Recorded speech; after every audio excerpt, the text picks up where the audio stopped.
Thank you. Thank you. It's so wonderful to be here and remotely connecting with you all. Technology is pretty amazing.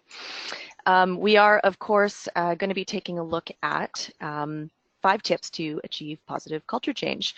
So talking about why culture, which is a much overlooked part of an organization's success, is so important within the nonprofit sector in particular, and how you can use it to your advantage. So a little bit about myself and our company. So I am the National Director for Kin&Co Canada, as Marina mentioned. I have hearkened from the area of sustainability, communications and strategy and culture work for the past decade, most recently as the Chief Sustainability Officer for OCS, a mid-sized distribution company in Toronto, where a big part of my focus was on workplace culture. That's actually why I was so excited to get on board with Kin&Co when we launched in Canada a little over a year ago, because it fused together all of the things that I am very passionate about and, you know, looking to transform workplace cultures across Canada. The actual purpose for Kin&Co is to fix the way the world works. So that obviously ties in very nicely. Kin&Co is a B Corp certified global culture, behavior change, and communications consultancy, which helps organizations across all sectors. So we're actually quite sector agnostic, but we do have a lot of expertise, particularly in the nonprofit space. Transform their cultures using the power of values and purpose by defining them, tangibly bringing it to life in their organizations and helping them then to communicate that amazing work externally. So we've been working all over the world. Our headquarters is actually in London, UK, with organizations like Danone, TripAdvisor, WWF, Shelterbox, and in Canada with CPA Canada, Endeavour Silver Corporation, the Conference Board of Canada, Montreal Airport, just to name a few. So hello, we are Kin&Co. That's a shot from one of our team outings recently, by the way. So before we actually get started, I wanted to begin with a quick warm-up because one of our values is to stay playful. So we're always making sure that our workshops and presentations and such are fun. I will do my best to represent that here today. So I'm going to read out a description of well-known companies' cultural environments, and I want you to answer in the chat, or you can just, you know, take a stab at guessing who these apply to. Yeah, we'll be specifically describing for-profit businesses here, and you'll see why in just a moment. So first one is, this company fosters a sense of belonging for their employees. All their meeting rooms are decorated like houses. Each member of staff has its own profile page on the internet, sharing personal information. Any guesses? If you guessed Airbnb, you would be correct. You caught the connection that this company brought from their branding straight over to their employees. The connectivity is what is fun and sets them apart. And finding similar links within a nonprofit is you know, commonly attainable. How about this one? This company's workspace embodies its ethical and adventure-focused culture. The office, made from sustainable materials, includes a huge balcony overlooking the mountains of Vancouver.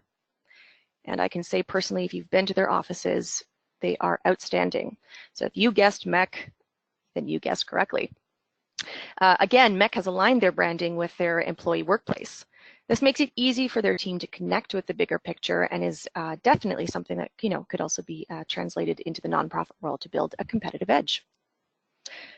And finally, this international company is known for unique and creative workspaces that include an office putting green, an authentic jungle in Dublin, beach volleyball and climbing walls in California, and an authentic New York apartment-styled conference room, and a virtual library with secret revolving bookcases leading to other departments. So besides the fact that this just sounds like a very cool place to work, any guesses on who this belongs to? Aha, I see people jumping to it. That is correct, Google. And the theme of all of these elements for them is the tie-in to the creativity that they are looking to cultivate within their company. Now, these are all 3 orgs that have taken it to somewhat of the extreme, but you don't need to go to these lengths to build a great culture. We've actually found that one of the biggest reasons why nonprofits have shied away from investing in culture is because it always seems to require, quote unquote, big scale or huge investment. And often that is just not possible. However, there are a ton of low-hanging fruit tactics and initiatives that you can put in place, which are at little investment for your orgs. For example, at our environment at Kin&Co, we do things like quarterly power-ups, which are fun days spent with the team doing everything from scavenger hunts in a museum to potluck picnics in the park. You may have noticed the Wednesday afternoon on the first page, which is where that we actually work 4.5 days a week, and it has increased our productivity and also improved our bottom line returns and overall the happiness of our team. So win-win-win. We do things like penguin shoutouts or pointers, which is a playful way of providing constructive feedback and support to each other to foster an open environment. We also do little things like Monday huddles, where we have a meeting where we spend the first half hour just chatting about our weekends and such, with the intention that we build team camaraderie and it can't only be about business all the time. So of course, for us, the values are the cornerstone of all of these elements, and we'll take a look at how that all links together in just a moment. So as a little recap of what we'll be looking at today, first the why and what. If you caught the article that went out last week on the charity culture space, we'll do a quick recap on that. We'll look at 5 steps to a positive culture, and then take some key takeaways and a little Q&A session. So first up, what do we actually mean by the term culture? Lots of people struggle to articulate what we mean by culture because it's not as tangible or as easy to grasp hold of as something like, say, marketing or finance. It's also complex. It's made up of many different layers, from symbols, like, for instance, does your management team sit in a closed office where staff aren't permitted to enter without appointment, to behaviors. In other words, are your managers encouraged to micromanage their teams, or are they acting to empower their teams? To assumptions. So do people assume that they will be blamed or told off if something goes wrong? Then there are also areas like how you celebrate together, what language you use, your values, your power structures, and how you actually make decisions. All of these make up a culture. But I prefer how Charles Gandy describes it. It's just the way we do things around here. For me, that sums it up really well and is a really human and relatable way to explain it to any employee at any level in the organization. But why should you care? I think, when we're working with different companies, the common assumption has been that we assume nonprofits can attract people because of the passion for the cause or the mission. But the reality is that the nonprofit sector actually no longer has the competitive edge on this because of the rise of purpose-driven businesses, organizations that exist for the greater good as well as making profits. And often they have bigger budgets hitting the market, and this makes competition for talent much tougher. Without investing in culture, nonprofits risk losing their edge completely.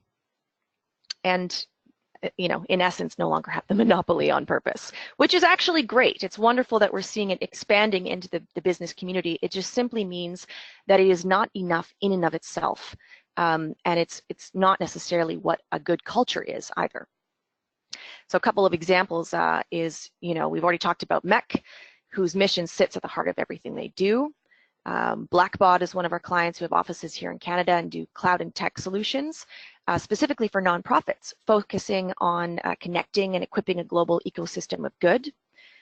We've worked with Danone, who's a company that is actually now the largest multinational business to announce an ambition to join the B Corp movement and get all of their different businesses and partnering units on board with that, which is an endeavor that we help them with. Then you have companies like Whole Foods, whose actual mission is, with great courage, integrity, and love, we embrace our responsibility to co-create a world where each of us, our communities, and our planet can flourish. And to this end, the multi-billion-dollar business actually donates over 5% of its annual net profits to charitable causes and is involved in a lot of efforts to safeguard the environment, foster fair trade in its supply chains, improve food safety, and even ensure the humane treatment of animals. Then you have your or not your outliers, rather your common ones that everyone knows, your Unilevers of the world. Then you've got people like the Container Store, which is actually less known for the fact that their core purpose is to put employees first. So they actually pay 50 to 100% above the industry average and provide 240 hours of training compared to the measly average of 7. In fact, in the 2008 and 9 recession, not a single employee was let go. And actually they've won a lot of different awards for their employee engagement. So as you can see, purpose-led businesses are really stepping it up, and frankly will only continue to do so with all of the societal expectations mounting on orgs to do well while doing good. So I'd like to take a moment and run a poll. So which of these issues have you encountered within your organizations? Difficulty attracting talent, high staff turnover / keeping talent, lack of interest or investment in culture, people complaining about lack of development opportunities, or poor staff morale. And apply, check as many as you want to apply. Great, so we've got the poll up on the screen, so just go ahead and check which, as Jessica said, as many as apply. And it looks like we've got, I'm just going to wait just another moment here, make sure we've got the majority of folks voting here. Yeah, it's really interesting to see because these are all leveling out pretty well, actually.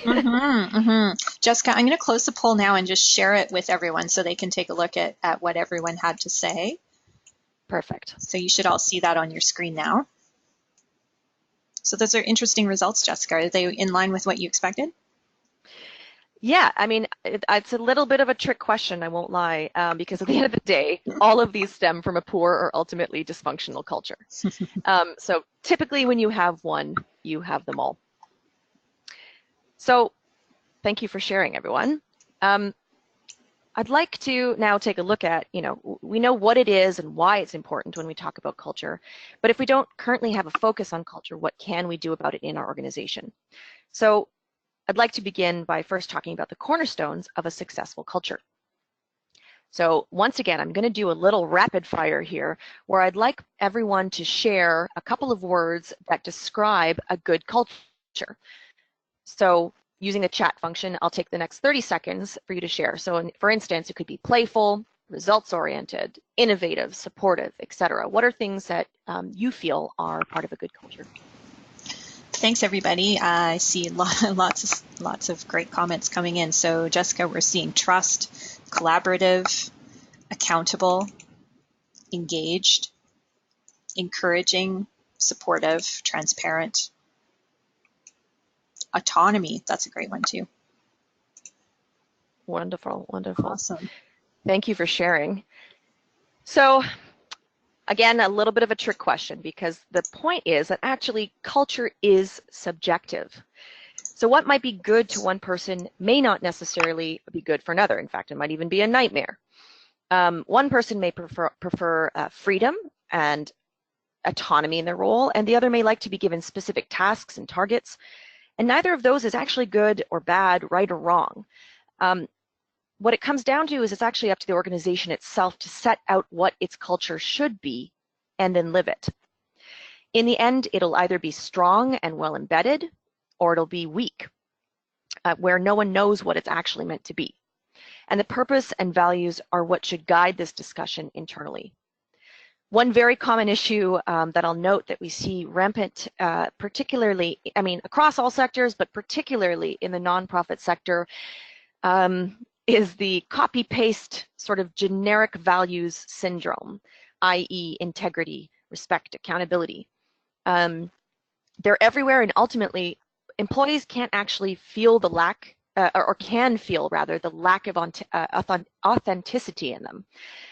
So it begs a question, what is actually guiding their organization? Your culture just needs to be unique to your people, to your purpose, to your values, your ethos, your ways of working. We say this all the time when working with clients. We are experts on culture, but you are experts on your organizations. It only works when everybody co-creates together.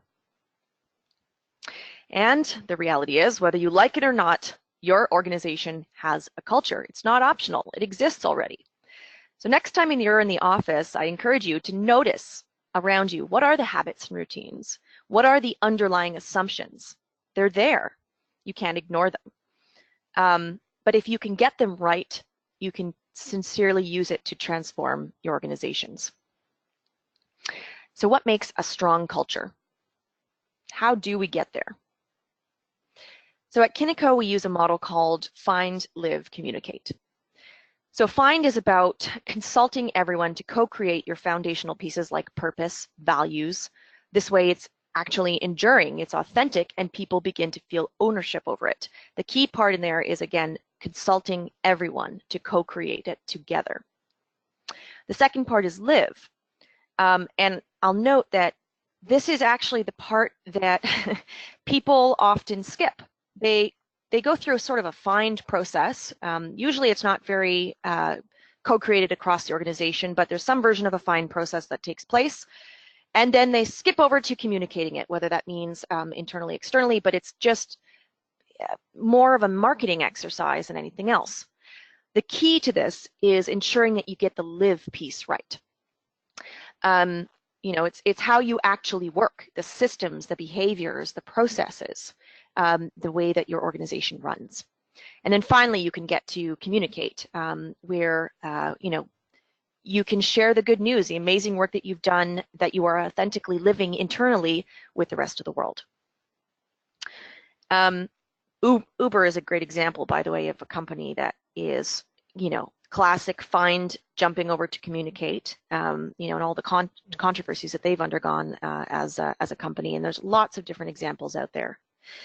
We actually put out a report called Not Effing Up Purpose, bold company, which showed that almost half of workers said their company does not act in line with its purpose and values, and this perceived hypocrisy makes them want to leave.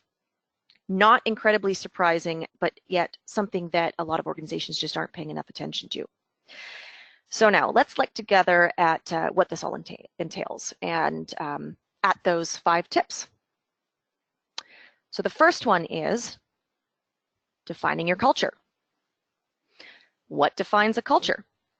Well, it's the culmination of your why, what, and how. Your purpose, why you exist, your North Star, if you will, exhibited by your stories and proof points like your social responsibility, your innovations, your partnerships, you know, the way that you actually go out and show that you're walking the walk. Your strategy, what you're doing to drive the income, should that be, you know, whether it's, you know, raising funds for your organization or bottom line results, etc., that should be guided by your purpose. And finally, your values, how you actually work. Are you going to deliver on your purpose and strategy? This is where the characteristics of your culture come to life. And they all need to work together and be aligned in order to actually have a good culture. They cannot be separate, disparate pieces, which again is something that we see very often in the organizations when we start working with them. So now when we talk about purpose and values, going back to when I mentioned the generic syndrome many nonprofits find themselves in, the generic values, if you will, here are some guiding principles that make up successful purpose and values within an organization. One, they need to be co-created across different departments and levels of the organization. It should never just be a top-down exercise if you actually hope to garner real ownership over them from the rest of your organization. They also need to be unique. Stay away from generic. I assure you, you are all much more interesting than that. They need to be true. Don't say you're innovative if that's inauthentic to your organization. It should be something that really resonates with your people. And they need to be enduring. Think long-term when co-creating these. What will stand the test of time, at least for the foreseeable future? What's in line with your strategy? And last, but certainly not least, they need to be human. People sometimes have trouble relating from a human side of things to a term like accountability, for example. They need to be something that can be quickly understood and relatable. They should come from the heart and the soul of the organization. And this really loops back all around to the co-creation part.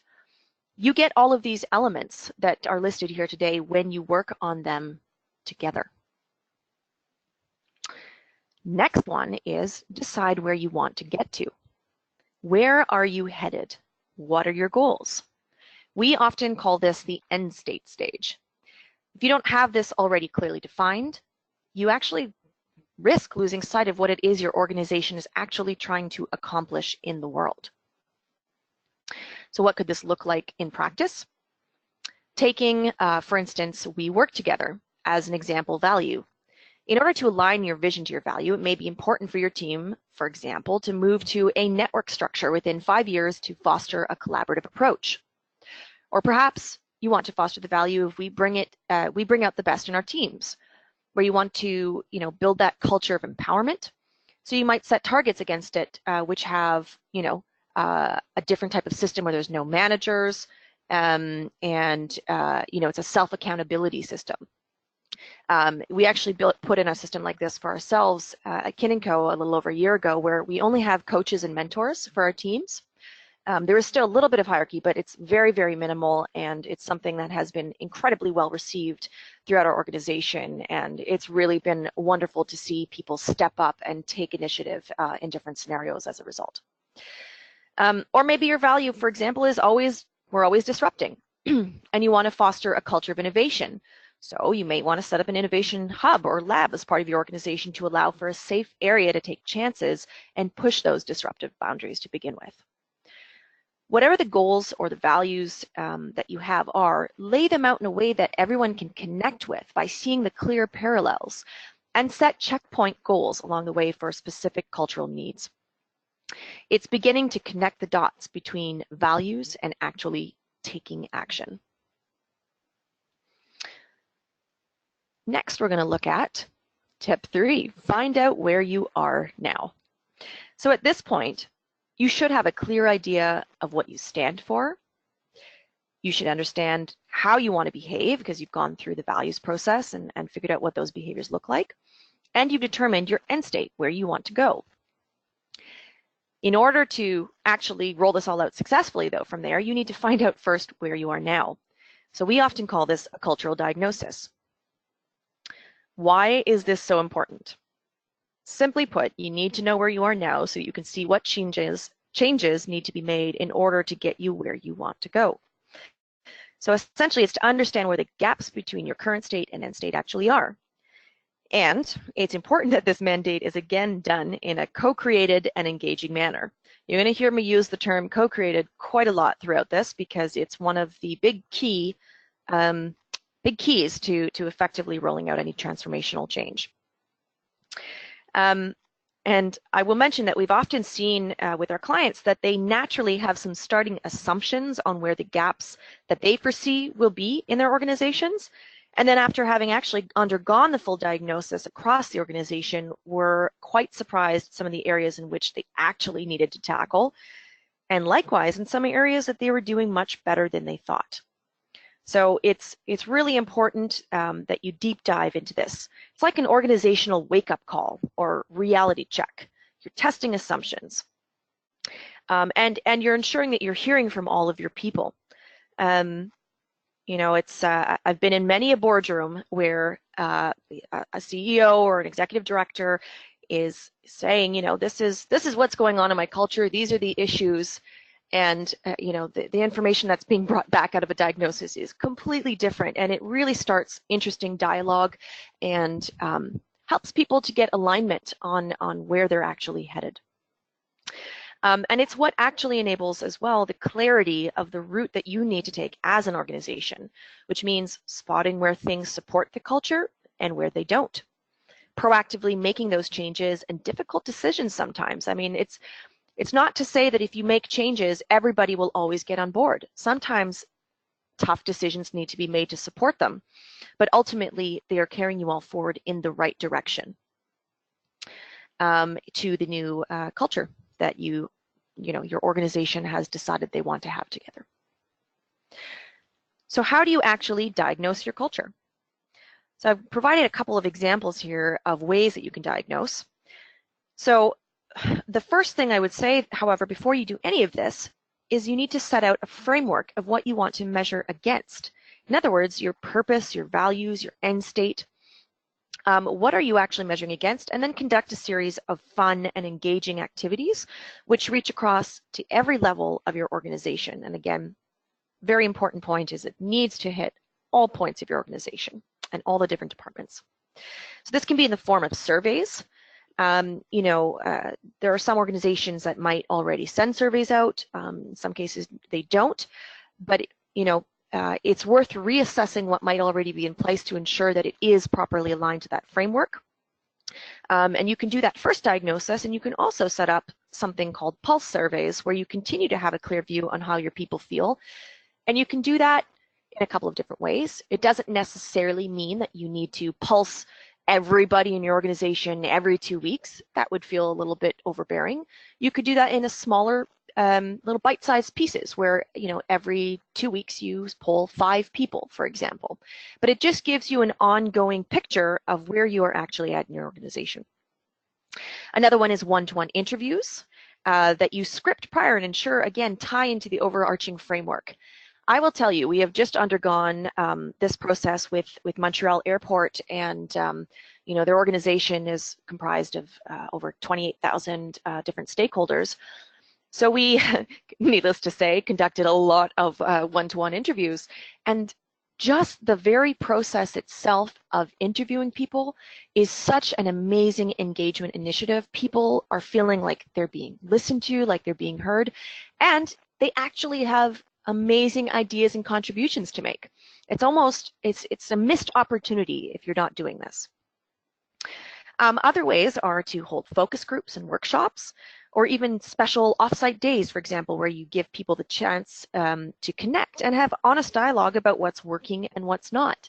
Because, in a lot of organizations, it's a little bit hush-hush, or there's a fear, there's fear around talking about what's not working.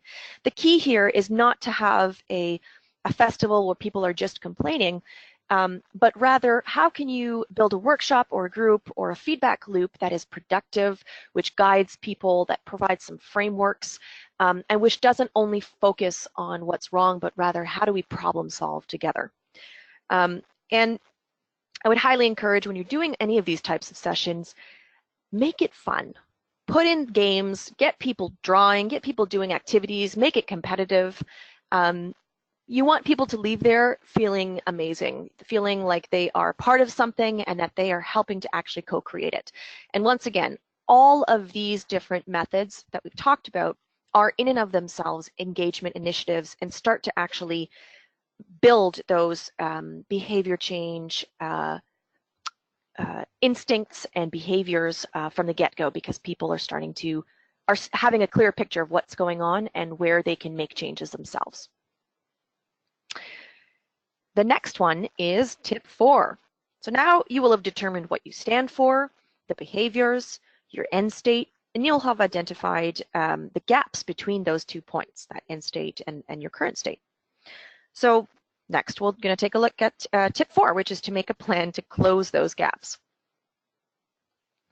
There are many different ways to tackle this piece and loads of creative efforts that you can do to make it unique and true to your organization. When looking at transformational change, you need to approach it from both a systems / processes change standpoint. In other words, your hiring process, your performance reviews, your reward systems, your policies and procedures. Those are all items that should be reviewed against that framework that you built to see if they are in line. But also this needs to be tackled from a behavior change standpoint. So in other words, your communications, your values, how you visibly uphold the culture and engage your people. And that's where you can actually have a lot of fun and be creative with it. So a couple of examples for this instance are, I'm using Kin&Co a lot as an example because it's easy. One of our values is stay playful. So we actually go to a festival every year for our annual away day. The entire company goes. And it's just lovely. It fosters connectivity. It builds authentic relationships. People get out of the normal sort of, the day-to-day and step outside and actually get to know each other. And it's amazing how building that camaraderie affects your day-to-day roles. Another one, for instance, is Zappos. They actually develop a culture book every year containing stories from within their organization and share it. Netflix is actually pretty ruthless in its desire to have the very best people. It's actually pretty interesting. They agree that if someone's skill is no longer needed or applicable, they would actually help them to transition to another place where it can be better utilized. Another one is Bertzorg, which is a Dutch organization that is honestly kind of the poster child for empowered teams. They've grown from 4 people to 14,000 employees in only 10 years, and all of their teams are self-organized. They take on new clients, plan their own work, deliver care, and hire new nurses. All of it is done by their self-managed teams. I think they were also, they were recently rated the most satisfied workforce of any Dutch company with more than 1,000 employees. Then you've got something like Buffers Transport, who has a transparent salary tool to build a culture of openness and transparency. So this is just a couple of examples of organizations who are putting in initiatives that are aligned with their values and which engage their people. So hopefully these inspire you just a little and get you thinking about some of the changes that you might want to make in your own organizations. With that said, there's a little tool that we like to use with clients when going through their transformational journeys and embedded change, and are embedding change that I'd love to share with you, which is, we call it the I know the story model. So the first part of this journey is getting people to know the story. So that's where people know the values and the culture that they're looking to build, and they understand them. The next is I believe the story, and this is where people actually start to put the new culture and values into actions themselves. In other words, they start to walk the walk. And finally, the place in which you want to get to, and this can take months or even years, is it's my story. People don't just know the culture and values. They don't just, action them themselves. They feel true ownership over them. They feel like it is their story. They have a keen sense of responsibility in wanting to uphold them, but also teach others the ways of working. And it's really, really interesting to see this all come to life and have an organization, be in the "it's my story" stage. It's you feel it. You feel it when you walk in the door. And you can actually also use this framework to help guide your internal communication strategies and rollout if you'd like. So for instance, on the I know the story phase, you want to ensure that everyone understands what you're doing and why, and align your internal comms to a value-centric approach. If you're in the I believe the story phase, you want to have you want to ensure that the comms are demonstrating the right behaviors and showing proof points. So this is where you can actually start to share stories, for instance, across your organization of where people are just getting it right. And then finally, it's my story. So give people the opportunities and skills to take ownership and be part of the movement. So that can be, for instance, if you have an intranet that you share stories on internally, where people are adding to it themselves, you're showcasing role models within your organization. So again, this is one tool in a toolkit of many that you can use to sort of align yourselves in what kind of journey that you're embarking on. So what can you do now? There are a few organizational changes that you might be able to implement quite quickly. In other words, some low-hanging fruit. That could be, for instance, creating a decision-making framework where, when you're making your day-to-day decisions, or as a management team, for instance, you can take a look at where they fall in alignment with the values. And it's not to say that they always need to be perfectly aligned, but the idea is to get as many of your decisions into an upper quadrant as you can. Another example is introducing a culture or values criteria for any new project.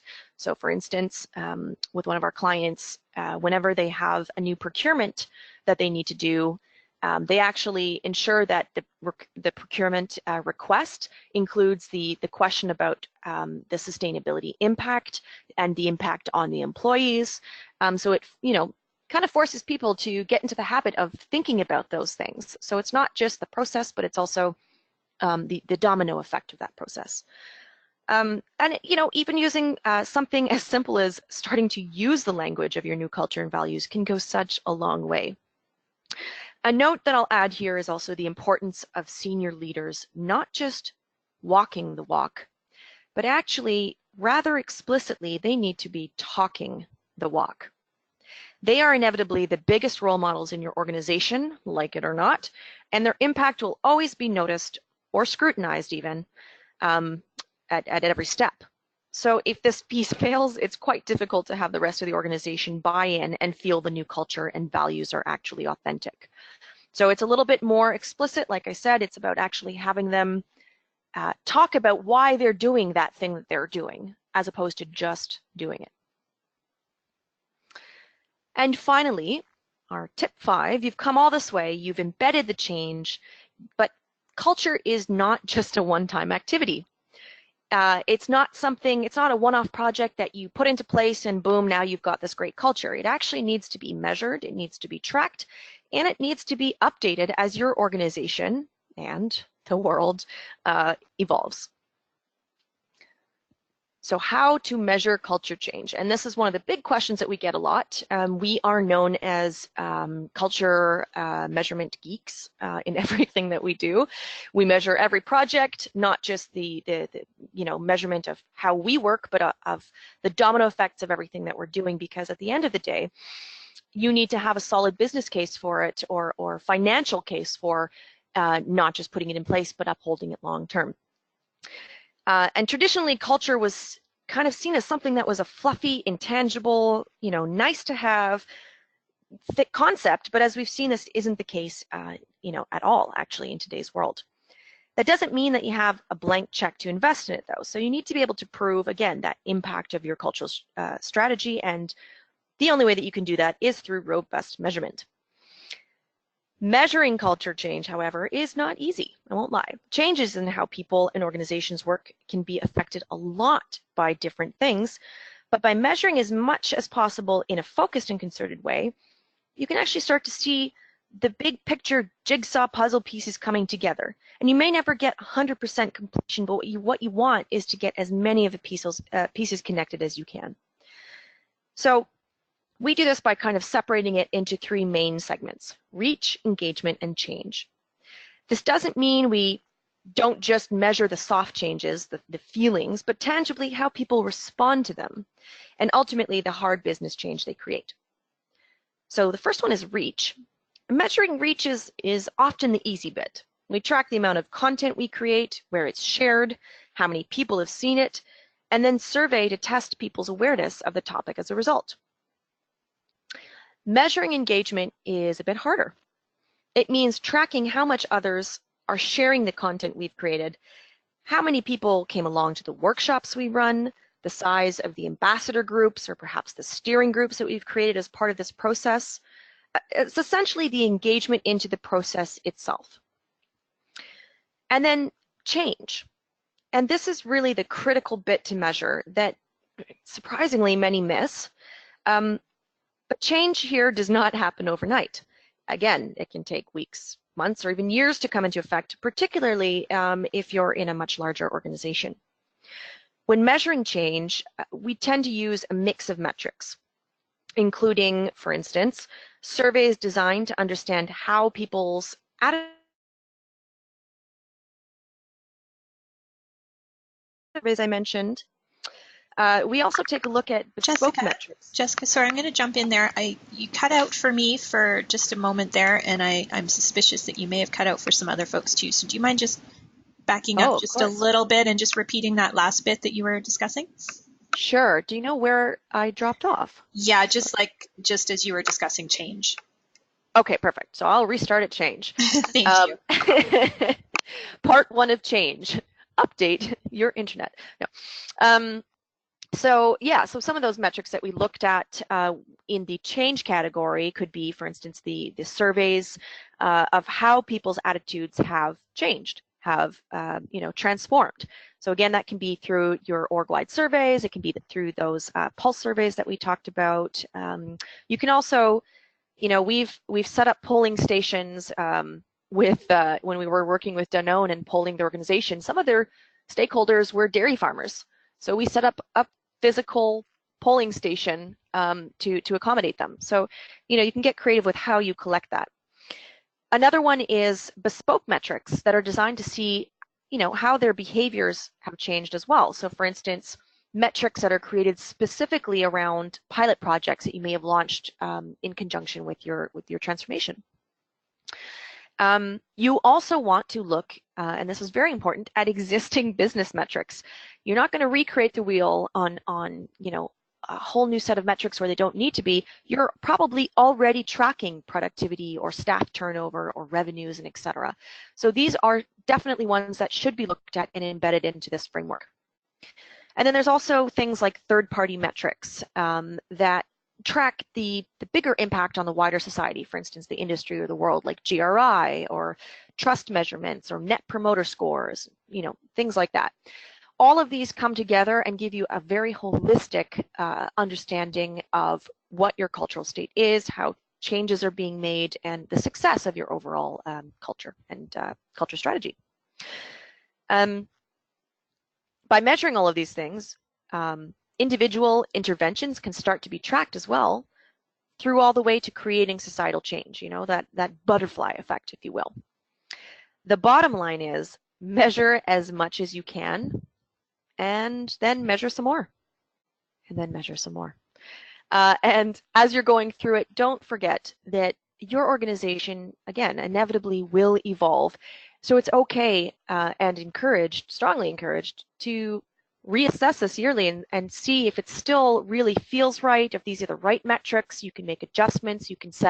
You should be setting goals on these metrics. So not just, once you've got your cultural state, sort of that starting point, what we usually do is encourage you to do sort of a 3-year outlook or a 5-year outlook and say, okay, this is where we are. Where do we want these metrics to get to? And then it really becomes quite concrete and tangible. It's no longer, again, just that sort of fluffier concept that sometimes gets attributed to culture change. So I've given you a lot to talk about or think about, I think. I've covered quite a lot. And obviously that's fairly high level with, hopefully some interesting details and bits there that you can take away and think about how to apply to your organization. But hopefully it gives you a starting point of how to build and cultivate a healthy workplace culture for your organization. So with that said, I would love to open the floor for a few questions before we wrap up here today, and I will do my very best to try to answer them to the best of my ability. And if I can't, you are welcome to send me an email afterwards, and I will most definitely get back to you. Wonderful. Thanks, Jessica. Yeah, indeed, lots to think about here today, and some important stuff for our nonprofit organizations to think about for sure. Let's dive right in. So you talked a lot about co-creating today, and we had some questions come in about what to do if not everyone has the same values. How do you get everybody aligned on that? That's a great question, yeah. So it is completely understandable that the people in your organization will be coming from different cultures, from different backgrounds, from different, views on life with their own biases. And the idea is not necessarily to say, stepping back for a moment, this is especially why it's important to co-create together, because if you just stamp on our new values as an organization and try to roll them out, people are going to have a very different understanding even of how they translate them themselves. So we usually start by having what we call kind of buckets. So when you're running workshops and having people talk about what the values of your organization are, you start to look at where the themes are. And then ultimately you can use that and distill it down to what your final values are. And you'll find that if people are actually part of that process and part of the, that like actually thinking through it as a team and reasoning why this feels right and this doesn't, it connects the dots, it pulls the threads through, and it really does come together. And I will say that it also, we've worked with organizations like TripAdvisor, for example, who is in, I think it's 53 different countries, and they were had lost track of their purpose and values, and so we helped them to get back on track.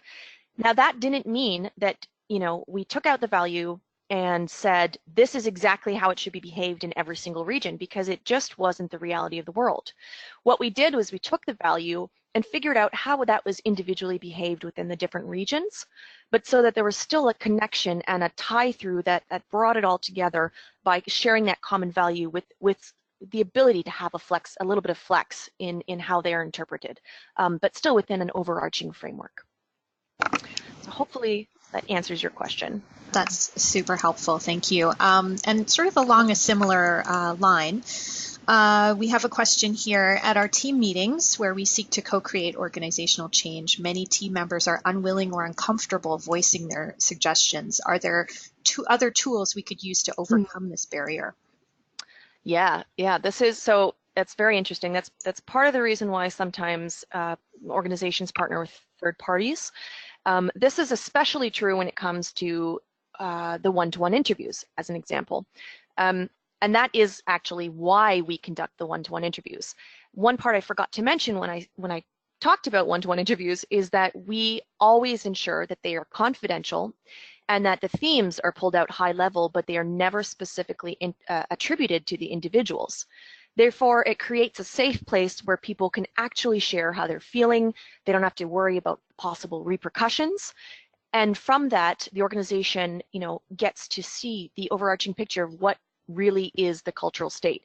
The reality is that people do want to be heard, but of course, they don't want to be penalized for having perhaps an unpopular opinion. So the way of working around that is creating a safe space where you can collect that information anonymously, so they're safe. Yeah. That's great. Now, we have a question here from someone who sounds to me like a nonprofit veteran, who says they chuckled when you said that many nonprofits have the same values: accountability, collaboration, Yes. respect, etc. Yes. How do we get beyond those boilerplate values and get more specific? And second part of that question, have you seen any nonprofits that do that really well? Mm-hmm. So yes, I'm trying to think off the top of my head of great examples of that. Now, I won't lie and say that I remember people's values off the top, but what I can say sincerely is that the way that you get around that, the way that you get past that, is back down to that favorite word of mine, co-creation. Because when you're collaborating together and you're having real discussions and you're brainstorming together, what is the ethos of our company? What do we want to behave like? How are we feeling? How do we act? When you start to investigate those questions, and there's 1,000 different exercises that you could use, you can find a ton online. There's we run we have hundreds in our repertoire ourselves. There are lots of really fun ways to pull those out of people because it may not be obvious at first. But what you want to do is, ideate together and start to build that. And that's how you get ones that are not cookie cutter and ones that really, really resonate with people. I mean, for our organization, we actually revised our values last year and went through the process that I've just outlined now, which was getting all of us involved, running a bunch of different workshops, and then testing those against our assumptions. Like, it's important that, again, you're getting everybody involved, because that's how you push past that boundary.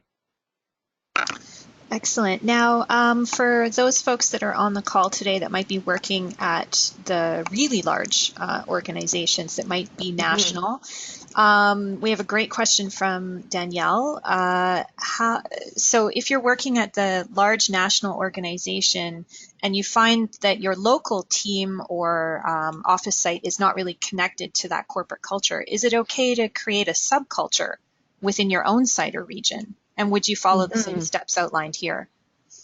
Yeah, so this I would tie this back to the example that I used with TripAdvisor, for example, where they were across 53 different countries, and had realized that they were really quite disconnected from each other and weren't aligned. There wasn't consistency in the values across the organization.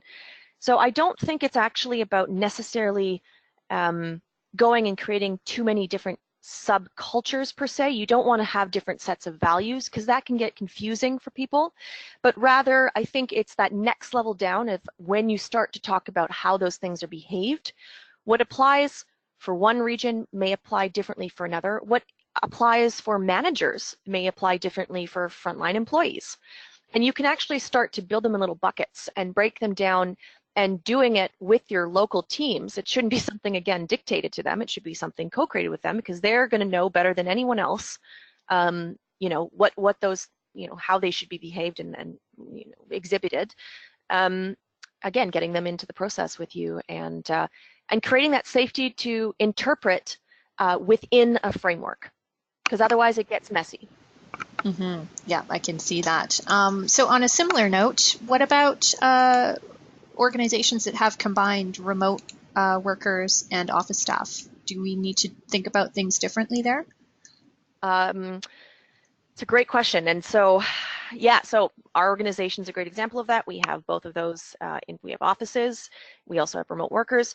We also are working with a company actually right now, a tech company who is 100% remote. There are no offices, and they have people, again, in many different countries.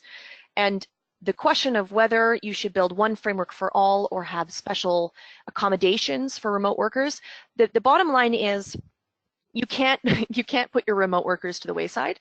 They are part of your team and should be feeling like part of your team.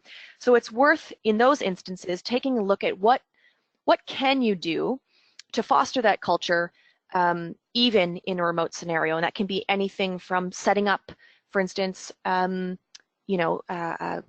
bi-weekly call where they all get together with certain parts of different people on different teams, even through a Zoom call or a video call, where they are only, talking about camaraderie, or just connecting or learning about each other's roles, for example. There's lots of different ways to connect the dots, but they certainly shouldn't be put to the wayside. They should be considered into it. And I think the answer normally, from what I've seen in different organizations, is actually quite specific to the organization based on what resources they have available, how, when we're talking about different locations, what is that actual spread of locations, what time zones are involved, and so forth. So there's a lot of factors to consider, but there are absolutely ways to ensure that those people are engaged into your culture and your values. Excellent. And when we go back to looking at some of the different diagnostic tools and that, would you advise that doing exit interviews when staff are leaving being an important piece of that as well? Absolutely. Absolutely. I mean, back to the comment of people don't feel safe, one thing that is true about an exit interview is that people generally, not always, but generally are feeling a little bit more free to speak their mind of why they're leaving, or how they feel about exiting the company. And what I'd say around that is, it shouldn't be random though. Like if you're collecting information and everybody's doing that interview differently, then the information that's coming out of it becomes more subjective. So if you can, again, take that framework of your values and your purpose and actually help to, create a little framework of questions and values-oriented questions and so forth, where you can position things that can feed into your data as well, it's a lot more effective, and it gets people on the same page. Mm-hmm. That's a great point. So for our last question for today, we've talked a lot about leadership and, how important it is for leaders to be, walking the walk, talking the walk. For those on the call today who aren't in leadership positions, are there things that they can do to help shift this from the bottom up, or to help get leadership buy-in in terms of starting this process of creating a culture change? Yes, absolutely.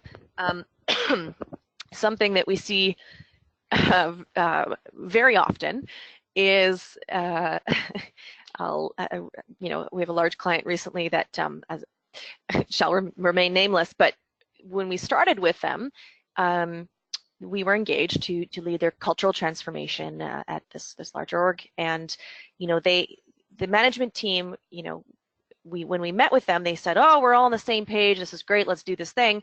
And the next step, when we actually started to begin to put those pieces into place, it was very clear that actually they were not aligned, and they were not necessarily role modeling and so forth. So we took a step back and said, actually, we need to begin with a leadership alignment exercise. And so that was everything from one-to-one interviews and workshops with them first, to make sure that they were all on the same page and going in the right direction. So if you're not necessarily a leader within an organization, I would suggest that you start by seeing if you can facilitate something with them. If you have an ear on, maybe a champion that can bring that business case or voice to the table and challenge a little bit and just say, let's get to a better place. Every organization can always improve. The starting point would be, that alignment piece. And then in terms of like bottom down, absolutely. I mean, I think if you're able to, work on different engagement initiatives, it depends. When we talk about bottom down, you still need budget in some cases, or in many cases, to start to get things moving, even if it's workshops and so forth. We have seen it work the opposite way, where the top didn't necessarily buy into a big picture scenario, but they gave enough to get a cultural diagnosis started, and the results of that are what quantified the next steps in the process, and or what made the senior leadership realize the need, the importance of it. So I think, SurveyMonkey is free, for instance. So you can get a free version of their account. Maybe, there are some low-hanging fruit ways to start to gather information to build your case from the bottom up. Wonderful. Well, thank you so much, Jessica. You've given us a lot to think about today, and we really appreciate you being here and presenting for us. My pleasure. I'm just going to mention, it was so lovely to be here. We are actually going to be putting out a white paper on nonprofit culture. So my email is up there. If anybody would like a copy, just shoot me an email and I will get it over to you as soon as it's released in the next couple of weeks. That's great. Thank you so much for that. I also want to remind everyone that we are going to follow up with you by email this afternoon or by tomorrow morning with the webinar recording and the slide deck. I know we've had a lot of questions coming in about Jessica's fantastic slide deck, and you will get a copy of that. There will also be a short survey that takes about 5 minutes to fill out. We hope that you'll complete that for us. You'll have an opportunity there to let us know if there's other topics you'd like to see covered in a future session. And we'll also be sure to share this feedback with Jessica as well. So if there's anything that you want to make sure that she hears, pop that in the survey. We are kicking off a new leadership series on June 6th. We're going to have past Charity Village webinar presenter Kathy Archer presenting on how to build trust with your nonprofit team. And there will be a link to register in the email that you receive later today or tomorrow. And we do hope to see you there. With that, I'm going to thank you all again for joining us today. Thank you, Jessica. And I hope you all have a wonderful rest of your day. Bye-bye. My pleasure. Bye-bye.